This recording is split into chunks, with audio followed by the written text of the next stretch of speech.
Everyone wants to be successful, right? So why do we step on our own toes so often? Today, Emmy-nominated TV producer Jacquie Jordan's here. She's author of the upcoming book, Stop Stepping on Your Own Toes, Stories of Misstep from Successful People and the Secrets of Getting Out of Your Own Way. Pleasure to have you back again today, Jacquie. Thank you so much, Greg. So what are we doing stepping on our toes? How do we stop stepping on them? Well, I've had the privileged spot of having been a television producer for the past 10+ years. Yep. I like to keep it that space.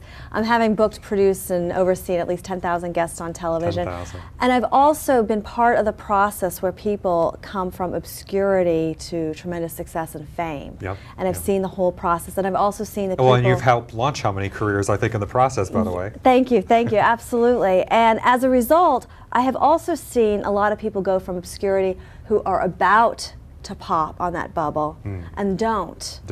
And it's really fascinating for me to watch that. I'm in a privileged position of creating opportunity for folks. I'm also seeing opportunity come in, and I see people get in their own way. In their own way. Including myself, you know, not above it, but getting in their own way of their own possibilities and their own success. How so? Well, there was a woman that I had been working with also. We had been putting her out on television, and beautiful, young, great story, great, great background, great experience to put out there. And she was in the process of writing a book, which a lot of people aspire and dream of doing. And I had set up a meeting with her with a big publisher. The president of the publishing company was going to meet us. Because we're in Los Angeles, getting around Los Angeles is complicated, so he's willing to meet us at a coffee shop. Oh. So we met, we're meeting at the coffee shop. I arrived at 2 o'clock, put the quarters in the meter, went inside. 2:05, she's not there. 2:10, she's not there. I call her assistant, I do the polite, where is she? Oh, she's running a little behind. Well, in LA, everything's a little behind. Yeah. So I said, what is it, 15 minutes? They said, oh, she hadn't left Malibu. Well, if you that to left Malibu. Yeah, exactly. And anybody knows that's an hour ride. It's any part of LA, that's an hour ride. So let alone when it's on fire, by the way. So I went in, very embarrassed. Politely explained the situation wasn't going to happen. The publisher was willing to meet next week. He really wanted to meet her. I had sold him on her idea. He really wanted to meet her. We get there, same situation, same thing. She's late again. And I go home, I'm so bewildered. I say, well, she wants this. She says she wants this. Here it is. What's going on? That to me is just getting in your own way. So what was the answer? What was the excuse? Well, it was a culmination of lots of excuses. I don't think people ever come out and say, I'm scared. Or what's going to happen if we do it. I think that people just get in their own way of their dreams. Some certain people, sometimes bad things just keep happening to, or they keep having car accidents, or it's just like there's a pattern that it's not that you want to honestly blame the victim, but it just seems like certain people, things keep happening to over and over again. Well, I agree with that. I agree with that. Trust me, and those people I really don't want to be in business with. Because that's like liability all the time. I'm not above this behavior myself. I remember when I got my book contract the first time. It was the night before I was supposed to turn the contract in. I called my agent up, and I had showed a friend who was a lawyer who said, who ripped, gave me 28 pages of notes, which I took back to my agent. She's like, what do you have me for? And again I got to see, oh my God, I'm delaying the process. I'm getting in my own way here. Trust the people I surround myself with, and participate in it. Sure, and I always know the producers, by the way, especially when I have them on the show, because they're early. They're on time. The producers know to be early, and so when somebody is late for a meeting, especially in this town, you have to leave so much time in Los Angeles. Absolutely. And the people on the other, you just assume they're not serious. Absolutely, and listen, we do live in a town where it's very congested. You never know from side to side what's going to be, and things happen. And I'm not saying lateness is the the only reason people get in their own way, but there's a lot of other things that I think people go through when they're really close on the verge of success, or on the verge of popping, or on the verge of making their vision happen. And I call it like the impending doom. For example, self-made people. I think there are a lot of people who are very used to working on their own. They create a lot of momentum for themselves, and when a team starts to come around them, or they get really nervous. They feel like they're going to lose control. That can be hard if you've been used to being in the driver's seat, and all of a sudden In fact, I've kind of experienced that myself sometimes, where if I'm used to being the lead role with something and then you pull back and you're not quite sure. So I would kind of, sometimes it would be like all or nothing, because you'd pull back so much that you want to, yeah, you could go too far. Well, how do you and handle it when you're in that situation, when you're feeling a little like, ooh, what's going on, you know? How do you feel it out in that situation? Well, I guess, I would say you pull back maybe too far initially, but eventually you get your bearings, or you develop a rapport with people. And hell, sometimes it's fun to just delegate and work with other people and have the support and the ideas that other people have. So eventually you find that it's an asset, even though in the beginning it might be a little hard to see. find. And I think that's that's a successful attitude from what I can see. We work in an industry where, in movies and television, where people put money down on ideas. In any other industry, you have to have a product, it has to be test marketed before investments are made. But in this town, it's relationship and ideas usually where money is plunked down. Sure. So as a result of it, the creation process almost happens after the fact. So you have to really feel secure and you have to feel safe in those situations with the people that you're partnering with. I think that's why so many times you hear that it's so hard to break into the industry, let's say for producers or people want to work with somebody they've done business with or know their track record, know they'll come through, know they'll be there on time, meet the deadlines, produce the product, and not run off with the money. Or you're in the middle of the heat of a project, on a shoot schedule or tight schedule, and all of a sudden you find out this person has like a really bad personality quirk, like a bad temper, or they're a rager. People don't want to find that out in the middle of a project when the pressure's really on them. And I think that's why people tend to stick to very tried and true relationships. And the people you bring in reflect how everything about you. I know for myself as a TV producer, I'm always good as my last show, and my last show is only as good as my guests. So anytime I'm in the process of putting a team together, or even on camera or off camera, all of those folks reflect, that's a reflection back of me and my judgment. And you do have your team with your 10,000 guests that you've done. But the perfect example, I was thinking, when you're talking about this book, that when you look at young Hollywood today, I mean, there are so many. It's not that I believe in knocking people when they're down, but the daily headlines with Britney Spears and Nicole Richie and Lindsay Lohan and Paris Hilton and talk about people who, in a way, really are stepping on their own toes because not only are they, let's say, have the success, or so many people in this town work so hard to get to that point, and then I'll be damned, they get there and they don't deliver. Or they deliver and they self-doom. Yes, I don't know what your phrase is, exactly, and then they go over the top because they can't handle it. I think that's. We get to see that. I mean, we live in an industry where we get to see all of the imperfections and inability to cope with all that comes with success. I think a lot of people in those very successful positions don't separate who they are from the product that they've become. And they think that they are the product and that they have to always live up to that image of being the product, and they have to live up to all the responsibility around it. I mean, when you become a product of that large, as you'll soon experience, Thank you. you actually shake my head on that one. You're going to realize that you also now are responsible for all those people's jobs, and you're responsible for all those people's livelihoods, and you're also responsible for all their families, and it starts to take on a big burden, I think. Well, it's almost like the old saying that beware of what you wish for because you may get it. Absolutely, absolutely. You know what, I don't know if you've experienced this on your show, but in producing for me, if someone's going to have a meltdown before they go on television, it happens in the makeup chair. And the reason I believe that is because it's like a very intimate space. You're looking at yourself in the mirror. It's all about your self-esteem, your self-worth, and you're about to be totally revealed. And so I think that have you seen a lot of meltdowns on the makeup chair? Oh, yes, absolutely. From ordinary people to some of the biggest, celebrities out there have those, freak out moments, and it's usually not about anything that's happening in the moment, but it's where their anxiety comes up, and I'm very careful to who we hire and work with as makeup people or makeup artists, because they are in such the intimate space of the talent in the moment before they're going out there to be exposed, to perform, but it's a challenge. It certainly is a challenge that way. We'll be right back.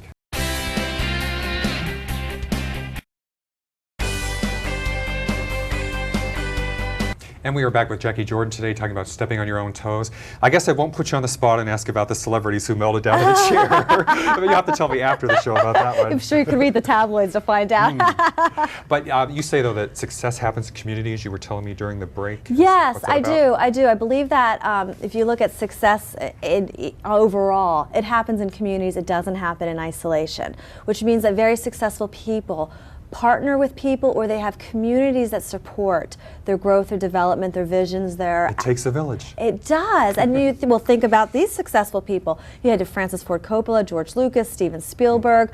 They were all part of a group, a community. They all came up together. They all popped around the same time. Even if you just took the film American Graffiti alone, which was a George Lucas film, it had Harrison Ford in it, and Ron Howard, and Suzanne Summers, and you just think of the folks that were in that movie became 70s television. And look, Indiana Jones, I'm thinking of that because of the new sequel, but what Spielberg and Lucas. Yeah, and it was that Harrison whole Ford group, and so successful people, they come up together, they usually pop together. And it's not only in the entertainment industry, which we get to see because we live in we work in a fishbowl, but also, you think about the computer industry, they all came up at the same time, they became, competitive at some point, but, it comes up together. But I find right there in Silicon Valley, I think. Absolutely, but I do find that people that I've witnessed in the industry who are really powerful, very dynamic, they're in a community of support. They support each other.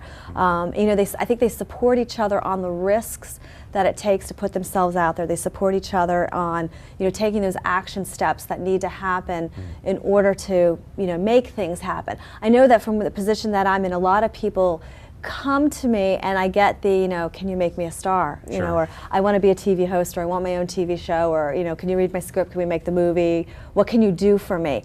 And I was just going to pitch that to you. You read my mind. Here I am.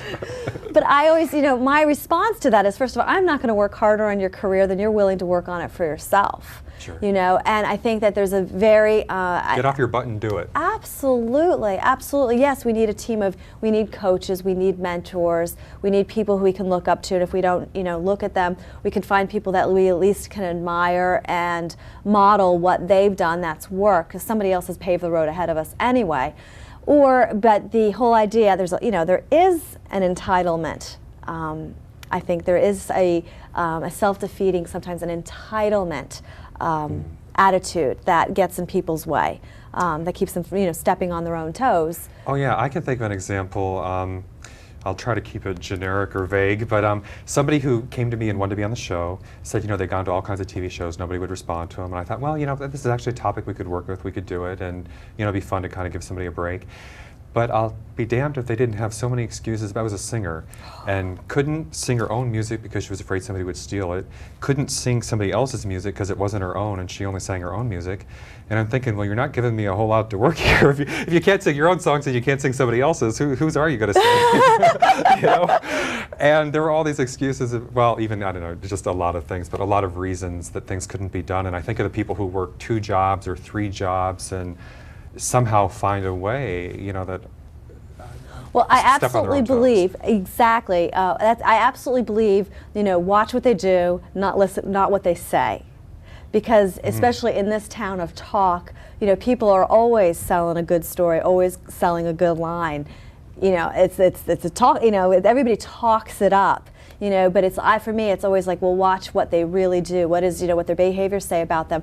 One really good practice or experience for me is the contract or agreement process, because I always find that how folks behave in the negotiation or contract process is how they're going to be to work with. Meaning? When you take them out. What kind of behaviors do you see? Well, when you do an agreement or you put together a contract, the lawyers are going to love me for this, but when you do that, I believe you do it up front because you vomit out the expectations. So both parties are looking on paper as to what the expectation is, what the role is, what the division of labor is. Not to say that won't change once you get into the process. But you look at it, you find out what it is on the table, and then you negotiate from here. You give a little, you take a little, you give back that piece, you take that piece, fine. And that's the way I believe it should flow. Sometimes it's awkward, sometimes it's uncomfortable, but you have to go through the process. But what I sometimes find or experience have seen or witnessed is that people get so scared. They're going to be taken advantage of. They're, someone's going to rip, there's so much fear in the actual contract Right. negotiation I guess process. especially in Hollywood, everybody thinks that people are going to screw them And or there's rip them horror off. stories. Look how many horror. I mean, we've all. I mean, the urban legends are just enormous. Sure. You know, about the person who gave away all the rights and didn't get a penny from their idea and stuff like that. So there's definitely But you a can lot take it of so that. far that you sometimes lose sight The of who you're process, dealing with. exactly, and that's what I'm saying. Stop, getting in your own ways. Especially, when you're dealing with people who are coming up and coming and developing. A lot of times you have to give a lot away. Sure. You have to get a lot away, to move up. I was at your TV conference over the weekend, by the way, which I enjoyed a lot. Thought you guys did a great And job you were a with. hit. Thank you. Thank you. I appreciate that. But one thing that one guy said, well, everybody says, is that honestly, that the attorney, that your first deal is going to be a bad one in this industry. You're not going to. You hear so many people. They're going to be executive producer and who've never done anything on TV before, and or you hear the stories, I call them the urban legends, about the one-hit wonder who got everything. So anybody following it thinks that they should get everything. And then what happens is the established people won't work with them because it's just not realistic. It's so not realistic. So really, honestly, so many things are very boilerplate. There's standard points of negotiations. Money, price, credit. They're pretty, they're within range, based on experience and what you're bringing to the table. And sometimes just bringing an idea to a table isn't enough to value ownership and all the other pieces that a lot of folks demand. And if you have to partner with somebody initially, or to get there, in the long run, once you make it, then you get all those things that you. I don't know. It's going stages and steps, and not just wanting it all, I don't know, all or nothing. Because it becomes nothing, basically. If you want it all, you're going to get nothing, Exactly. Whereas if you're willing to do the stages, then you'll. Exactly. I mean, I feel like I've had a couple philosophies. I'm worth more than one idea. So that frees me up from thinking that something's going to be stolen from me. Also, the value of the relationship is more important to me than the value of the contract. That exactly. To me, so that we'll figure out because the other people will be doing other projects, and remember, exactly. And you want to be in business with people you like and can work with. And I'm not saying lay over, roll over, play dead, and let you have to show up. You have to ask for what you want. You have to be, brave enough to ask for it. You have to read your contract. You have to do your homework. You have to do. There's a lot of things you have to do. I'm not saying being completely compliant, like here, take it all. Sure. But you have to go through the process, and what what people are like in that process for me shows me a lot of what they're going to be like to work with. How demand. If they're going to be demanding the contract, what are they going to be demanding in the green room with? Where's the Perry? Where's the what certain type of water? So that it says a lot to me about that. What are the 3 Ps? The 3 Ps, procrastination, projection, and paralysis. Those are 3 things that I recognize. I certainly look for it in myself, but I look for it in other people when I feel that success is on the way or opportunities there, and I'm seeing them getting in their way. Projection is that they're projecting onto either a person or the situation their biggest fears. Oh, they're going to take advantage of me. They're going to steal from me. Or procrastination is the not getting back in time. The opportunities on the table, the offers on the table, not showing up exactly, or putting off getting back to it. And then the paralysis is just not doing it. We just have. I'm sure. I have friends and colleagues and people who have great ideas and just aren't even taking the first action step to put it out there. They're just like paralyzed in it. Or how many talented people do we know, who should be singing, who should be writing, and or are stuck in dead-end jobs that aren't valuing or utilizing the talent. Maybe you answered my own question, because I was going to ask you, do you think that talent or success always rises to the top? But I guess really, as you said, it probably doesn't, because you can be a great singer. Well, and I hate to say it, and I guess I won't say the name, because a singer I think a lot of, unfortunately, has had a lot of problems lately and is in the news and is supposed to be working on a comeback album. But you can be the best damn singer out there, but you can just self-destruct so much. We all in have your demons, I think I think we all have demons, and I think that I think we have to, part of the. I'm not a psychologist at all. I'm just talking from simply what I've witnessed and the volume of what I've witnessed it. But I think we all have demons. I just think it's like, how do we cope with the demons, and still, create the vision, be participatory with a group and create success. We'll be right back.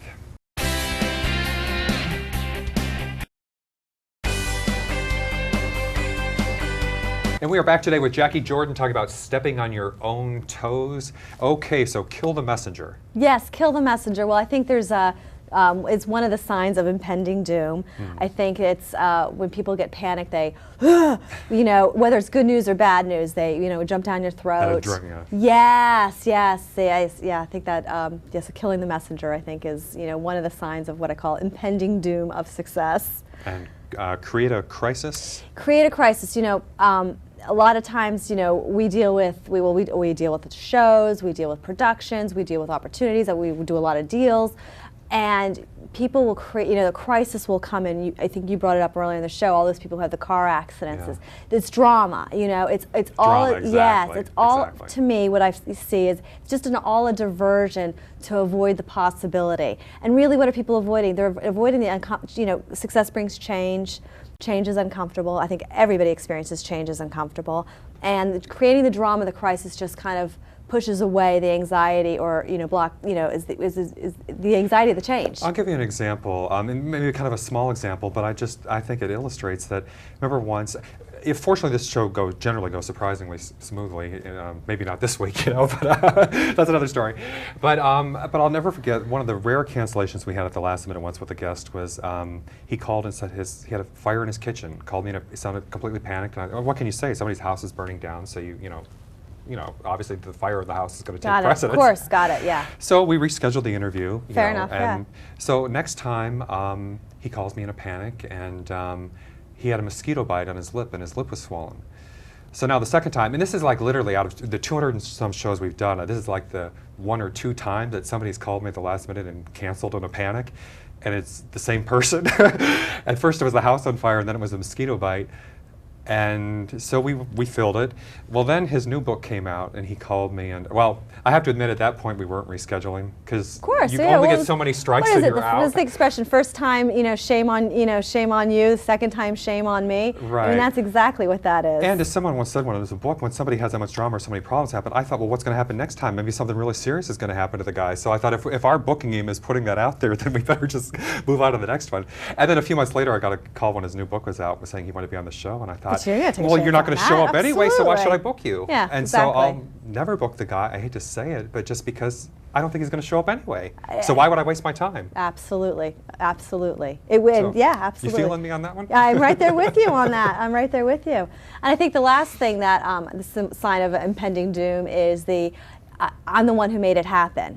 And I think that one of the cheapest forms of currency is gratitude and graciousness to the people around you. Oh yeah, saying I did it all by myself. Exactly. And to get to those levels takes such a team. And we hear who's generous, and we hear who's not. But generosity, people who are around and support and create, they are so willing to do more and participate in that when the wealth of acknowledgement and gratitude are spread. And I mean, I guess since, in some ways I've been used to doing so much by myself on certain projects, or doing a lot, or, wanting to take the lead in doing that.